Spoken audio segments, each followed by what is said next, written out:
Lionel മെസ്സിയുടെ free കിക്കുകൾ ഒരു അപൂർവ പ്രതിഭാസമാണ്. ശാസ്ത്രത്തിനും കാലത്തിനും ഗോൾ കീപ്പർക്കും ഇനിയും പിടികൊടുക്കാത്തൊരു പ്രതിഭാസം.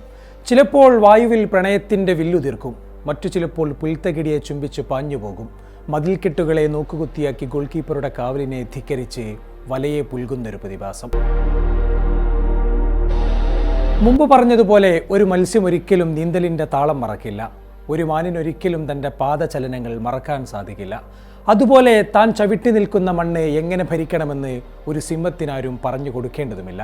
തിടുക്കമില്ല, ബഹളമില്ല, കാലുകൊണ്ട് വരച്ചിടുന്ന മനോഹരമായൊരു ചിത്രം പോലെ. ഡാലസിൽ അതൊരു സാധാരണ രാത്രിയായിരുന്നു. അർജന്റീനയുടെ ആകാശ നീലിമക്കുപ്പായമോ ലയണൽ മെസ്സിയോ ഇല്ലാത്തൊരു രാത്രി. 2 ഗോളിന് മുന്നിലെത്തിയ അർജന്റീനയ്ക്കെതിരെ ജോർഡൻ തിരിച്ചുവരവിനുള്ള ശ്രമങ്ങൾ നടത്തുകയാണ്. അതിനിടയിലാണ് 80-ാം മിനിറ്റിൽ ഒരു ഫ്രീ കിക്ക് വീണുകിട്ടുന്നത്. ലിയോണൽ മെസ്സിക്ക് തൻ്റെ ഫെമിലിയർ ടെറിറ്ററിയിൽ നിന്നുമുള്ള ഒരു ഫ്രീ കിക്ക്. നേരത്തെ ലോസെൽസോയുടെ ഒരു ഇടങ്കാലൻ ഫ്രീ കിക്ക് ഗോൾ കണ്ടിട്ടും അർജന്റീന ആരാധകർ ആകാംക്ഷയോടെയാണ് കാത്തുനിന്നത്. കാരണം ഏതൊരു കലയും അതിൻ്റെ പൂർണ്ണതയിലെത്തുന്നത് യഥാർത്ഥ മാസ്റ്ററുടെ സ്പർശനത്തിലാണല്ലോ. ഗാലറിയുടെ കണ്ണുകളെല്ലാം 10-ാം നമ്പർ അണിഞ്ഞ ബിന്ദുവിൽ തറച്ചു.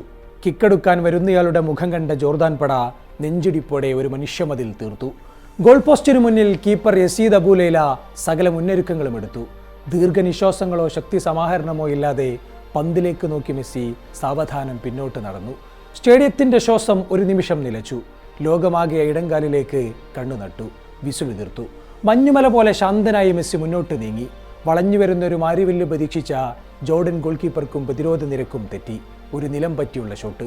ജോർഡന്റെ മനുഷ്യമതിലിനടിയിലൂടെ പുൽത്തകിടിയെ ചുംബിച്ചുകൊണ്ട് ആ പന്ത് പാഞ്ഞുപോയി വലയിൽ മുട്ടി. ജോർഡൻ ഗോൾ കീപ്പർക്ക് ഒരു ഇഞ്ച് പോലും അനങ്ങാൻ സാധിച്ചില്ല. പന്ത് വലതുമൂലയിലെ വലക്കണ്ണികളെ ചുംബിച്ചപ്പോൾ സ്റ്റേഡിയം പൊട്ടിത്തെറിച്ചു. തുടർച്ചയായ 7-ാം ലോകകപ്പ് മത്സരത്തിലും ഗോൾ നേടുന്ന ആദ്യത്തെ താരം. ലോകകപ്പിലെ തൻ്റെ 19-ാം ഗോൾ. ഈ ടൂർണമെന്റിലെ 6ാമത്തെ ഗോൾ. മെസ്സിയുടെ ഫ്രീ കിക്കുകൾ യാദൃശ്ചികമായി സംഭവിക്കുന്നതല്ല. അതിനു പിന്നിൽ കൃത്യമായ ഒരു ശാസ്ത്രമുണ്ട്. ശരീരഭാരത്തിൻ്റെ ക്രമീകരണവും ഷോട്ട് റണ്ണപ്പും ഇടുപ്പിൻ്റെ ചലനവും മുതലുള്ള പല ചേരുവകളുടെ ഉൽപ്പന്നമാണ് ഓരോ ഫ്രീ കിക്കും. ശക്തിയേക്കാൾ കൂടുതൽ കൃത്യതയും വേഗതയേക്കാൾ കൂടുതൽ ബുദ്ധിയുമാണ് അയാളുടെ ആയുധം.